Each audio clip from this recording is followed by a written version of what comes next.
All right, what's up, YouTube? So today we're going to be talking about the iPhone 7 and how this phone performs in 2025 and whether or not it's a good phone to get in 2025. So let's talk about the specs. So the iPhone 7 has a 4.7-inch display. It has a 12 megapixel camera capable at capturing 4K at 30 FPS. It has 2 gigabytes of RAM and the Apple A10 Fusion chip. It has a 1960 milliamp battery. It was released in September of 2016. It's quite thin, as you can see. It is currently running iOS 15, and you can get this in 32, 128, or 256 gigabytes. So I believe this device is also water and dust. Yeah, it's IP67 dust and water resistant, so that's pretty good. Um, the display is pretty good as well. For a phone that's roughly almost 9 years old, these has held up quite well over the years in terms of the screen and its camera are what I would say would be its strong suits. So, with that out of the way, now we will talk about the pricing. So roughly you can see that the iPhone 7 is going for around like 70 bucks, 60. You most definitely can get this phone for under $100. For me, I got this on OfferUp for $40. So that's pretty good.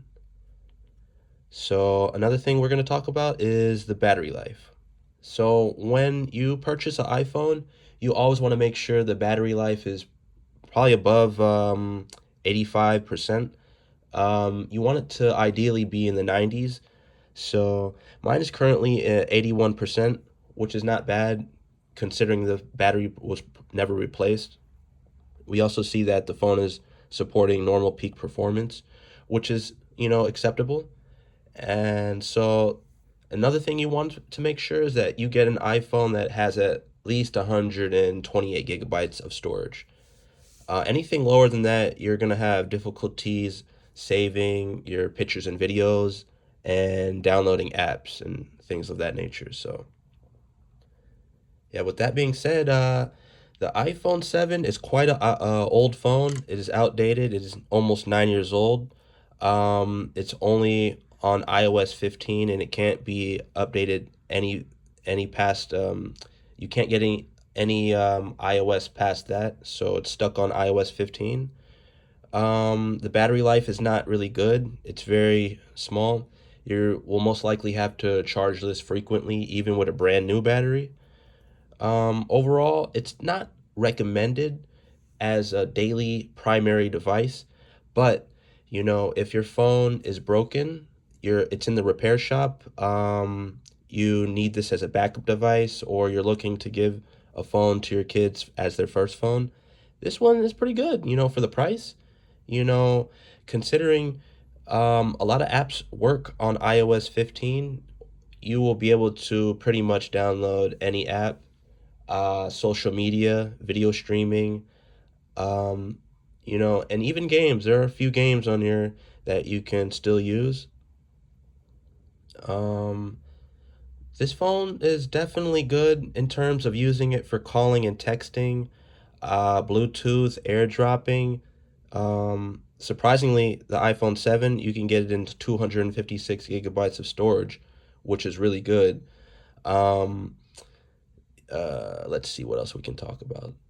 Probably the strongest thing that I would recommend having an iPhone 7 for would definitely be calling and texting, but it handles YouTube very well. As you can see, scrolling is very easy. So now let's look at our apps. So the App Store is working. You can download pretty much any of these apps. There are a few apps that require iOS 16 or above, but you can see, there's a lot of apps still available. And I haven't downloaded much apps because this is not my primary device. I'm just, doing this for the video. But if you really need a phone and your main phone is broken, you lost it, um, this phone will definitely work. FaceTime, weather app, web browsing, calling, texting, video streaming, taking videos is good. Um, so let's talk about the camera a little bit.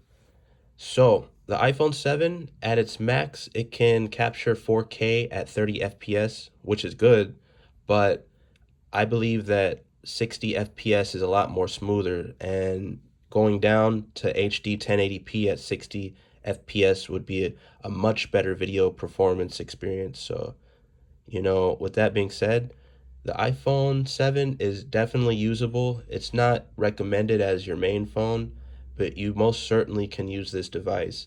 And, with it having 2 gigabytes of RAM, it's surprisingly smooth, and it's not as fast as the iPhone 16, 15, 14, 13, 12, any of those, but this phone will work, and you can pretty much do almost anything on it. I'm amazed at how Apple has made these devices to last for quite some time. This is basically the same thing as the iPhone 6S, but there's no headphone jack at the bottom. They're very comparable in, hardware and size and everything like that. But yeah, I really like the iPhone 7. It's a beautiful phone. It still feels very premium in the hand. The experience is still good. Um, Even with it being almost 9 years old, it still feels like a modern phone. And I'm very impressed at how Apple has, still supported this phone over the years. It's still most likely getting security updates as well. So I have the glossy matte black one. It kind of looks like an iPhone 8, but it's an iPhone 7. So I hope this video was helpful. Please let me know your thoughts and experiences with the iPhone 7, whether or not you think it's a good device to use in 2025, and what you like and dislike about it. So I'm going to end the video, and I just want to thank everyone for watching, and stay tuned for my next video. Take care and peace.